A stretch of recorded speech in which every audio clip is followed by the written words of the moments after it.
जंगल की आग से धधक रहा है। बेल्जियम में बाढ़ ने सब कुछ तबाह कर डाला है।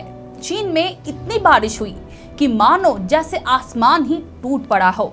नमस्कार, मैं हूं पूनम आपके साथ और आप देख रहे सीएन राष्ट्रीय। दुनिया में चारों तरफ हो रही तबाही का ये मंजर सदियों में भी लोगों ने नहीं देखा था। हर तरफ कुदरत अपना कहर बरपा रही है, मानो इंसानों से कई जन्मों का बदला ले रही हो। इंसानों पर कुदरत की ऐसी मार पड़ी है जिसने सब कुछ तहस नहस कर डाला है। कहते हैं इंसान के पास हर मर्ज की दवा है, पर कुदरत की मार की दवा वो अब तक नहीं तलाश पाया है। मगर सबसे बड़ा सवाल ये उठता है कि कुदरत जो आग बरसा रहा है, इसका कसूरवार कौन है? जवाब एक ही है, इंसान, जिसने अपने पैर पर खुद ही कुल्हाड़ी मारी है। जी हाँ, इंसान की गलतियों के ही कारण जलवायु परिवर्तन व्यापक स्तर और तेजी से हो रहा है। यूनाइटेड नेशंस की ये रिपोर्ट यही बताती है। ये रिपोर्ट 3000 पेज से ज्यादा की है और 234 वैज्ञानिकों ने इसे तैयार किया है। इस रिपोर्ट में साफ कहा गया है कि आने वाले 20 साल के अंदर इंसानी सभ्यता पर सबसे बड़ा खतरा पैदा होने वाला है। 2 दशकों के अंदर दुनिया का तापमान 1.5 डिग्री सेल्सियस तक बढ़ जाएगा। इसकी वजह से हीट वेव्स, सूखा, बाढ़ और ग्लेशियर्स पिघलने की घटनाओं से लेकर कई ऐसी घटनाएं भी होंगी जिसकी कल्पना करना भी मुश्किल है। यूएन की रिपोर्ट में इंसानों को ही क्लाइमेट चेंज होने की बड़ी वजह बताया गया है। जिन खतरों के बारे में कई साल पहले आशंका जताई गई थी, अब वो सच नजर आने लगे हैं। यूएन की माने तो जो खतरे आने वाले हैं उनसे बचना नामुमकिन होगा। रिपोर्ट के मुताबिक इंडस्ट्री में आए बदलाव से पहले धरती का तापमान कार्बन डाइऑक्साइड और मीथेन जैसी गैसों की वजह से बढ़ा था। इसमें से अधिकतर इंसानों द्वारा कोयला, तेल, लकड़ी और प्राकृतिक गैस जैसे ईंधन जलाए जाने के कारण है। वैज्ञानिकों की माने तो 19वीं सदी से दर्ज किए जा रहे तापमान में हुई वृद्धि में प्राकृतिक वजहों का योगदान बहुत ही कम है। तापमान से समुद्र का स्तर इस कदर बढ़ रहा है और बर्फ पिघलती ही चली जा रही है। लू, सूखा, बाढ़ और तूफान की घटनाएं बढ़ने लगी है। कई इलाके में तेज बारिश हो रही है, जबकि आर्कटिक समुद्र में गर्मियों में बर्फ पिघल रही है। इस क्षेत्र में हमेशा जमी रहने वाली बर्फ का दायरा घट रहा है।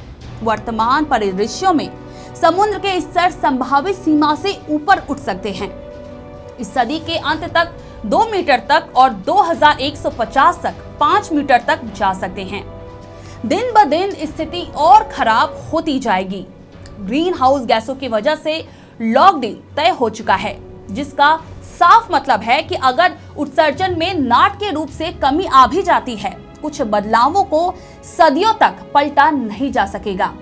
रिपोर्ट में एक और बड़ी आश्चर्यजनक बात एक और गर्म करने वाली गैस मीथेन की भूमिका के बारे में है। आईपीसीसी के अनुसार 1.1 डिग्री तापमान जो पहले ही दुनिया का बढ़ चुका है, उसमें लगभग 0.3 डिग्री का योगदान मीथेन का है।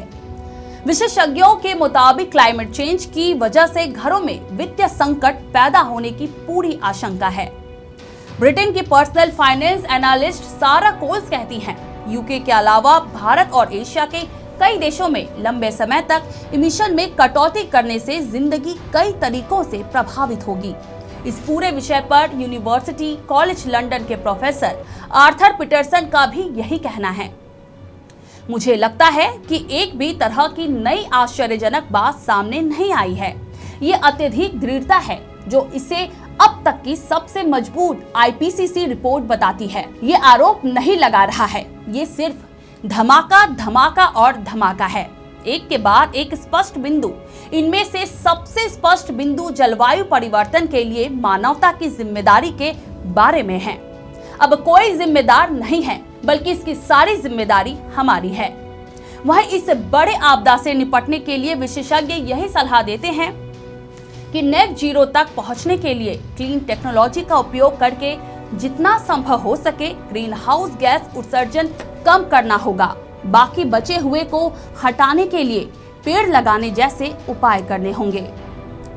जिस तरह दुनिया के हालात आउट ऑफ कंट्रोल हो गए हैं, इसे देखकर यही अनुमान लगाया जा सकता है कि आने वाले दिनों में कुदरत का कहर चरम पर होगा। इसलिए अभी से सचेत और सतर्क हो जाइए, क्योंकि पूरी दुनिया में जलवायु परिवर्तन वाले बम की टिक टिक शुरू हो चुकी है। बस विस्फोट होने का इंतजार है। फिलहाल आज के लिए इतना ही। देश और दुनिया की तमाम अपडेटेड खबरों के लिए देखते रहिए सीएन राष्ट्रीय। नमस्कार।